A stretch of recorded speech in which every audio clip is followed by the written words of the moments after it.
Let's see if he succeeds in doing so. Let's see if Liam Hazeman succeeds in holding on to what would be practically a home win for this man.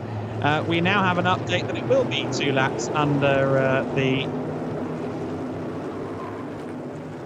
the overtime rules, so it will be a 2-lap race. I was right the first time, as it turned out. It will be a 2-lap overtime, then 2 laps of racing, and it will be Liam Hazeman that leads them away. Good starts further back. That was Thomas Pontonen going to the inside, and I think Malcharek there was tagged. Is he in a spin? Yes, he is. One of the cars went airborne there. Malcharek is off. Other cars are off too. 65 car is around. Lots of drama at turn 1. The 65 car is Roberto Benedetti, so that's huge within Legend Trophy. And unfortunately, the returning Kenko Miura is one of the two, along with Christian Malcharek, in the gravel at turn 1. More dramas towards the back end to turn 4, towards the front end, I should say, at turn 4. Looks like there's damage on de Groot's car, potentially. Yevgen Sokolovsky carrying damage. Full course yellow, unsurprisingly.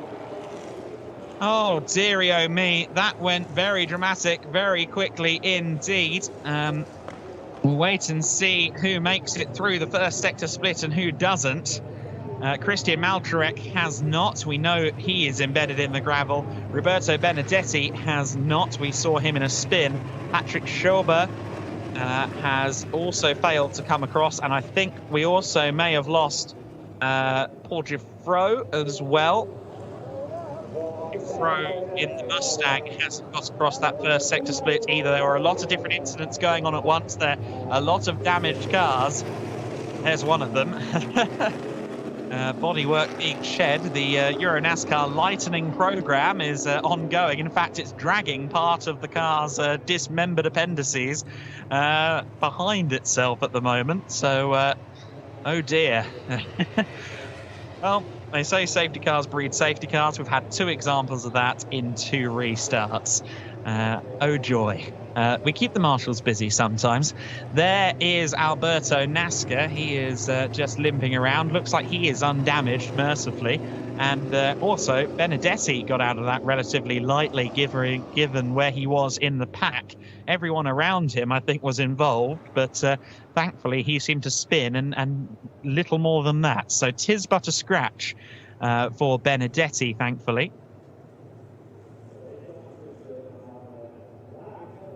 And just some confirmation that it was Paul Jouffreau who went airborne in that incident as well. So Jouffreau, the driver who we saw pitched into the air there after contact with Malcharek. And goodness me, look at the front end of this Speedhouse entry. That's the 33 car of Jouffreau. So that is the one that went airborne.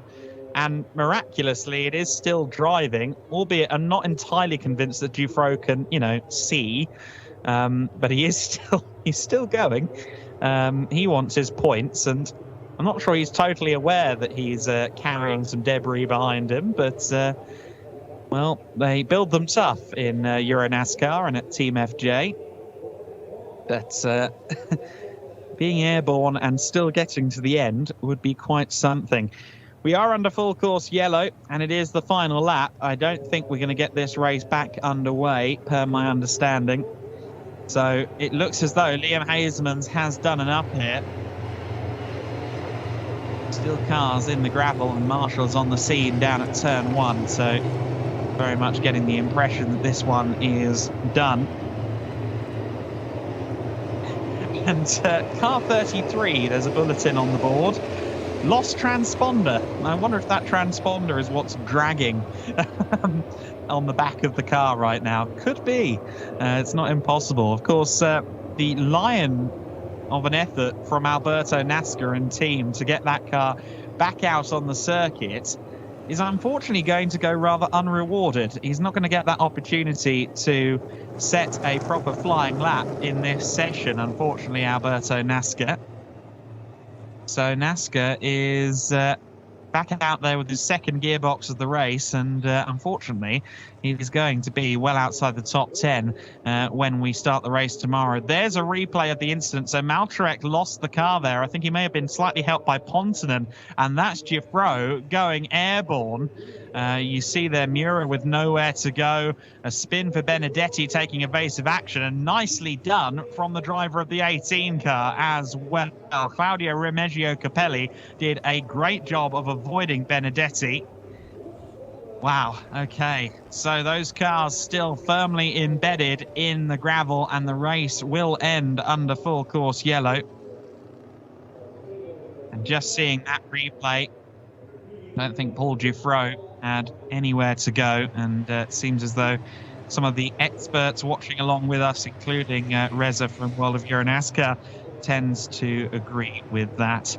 This has been declared as the final lap, and so we are going to see the checkered flag wave at the end of this lap per our understanding. A shame that we couldn't get this one completed under racing conditions, but it does appear that we are going to have to cease fire a little early on this occasion. Liam Hasemans, though, will be happy to not have to look in the mirrors too much as he comes around the final chicane on this time. We'll wait to see the checkered flag, just to confirm, and it is being readied by the looks of it. Yes, indeed it is. So it is Liam Hasemans who takes a win in Euro NASCAR 2. The successes keep piling up for the driver who lies second in the championship, the young Dutch racer. So then back underway, and it is Hasemans that leads them. We're into overtime, 2 laps to determine who is going to take the win. They immediately fan out on the main straight. We ride on board with Paul Jouffreau, and oh, he's collected Malcharek. Up in the air he goes.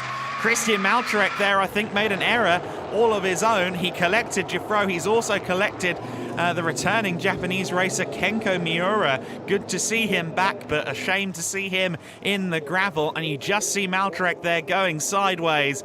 And honestly, Jouffreau had nowhere to go there except the sky, and unfortunately the sky is exactly where he went. You saw that he kept driving though, so hopefully the car is recoverable. And there was a lot of other stuff going on as well.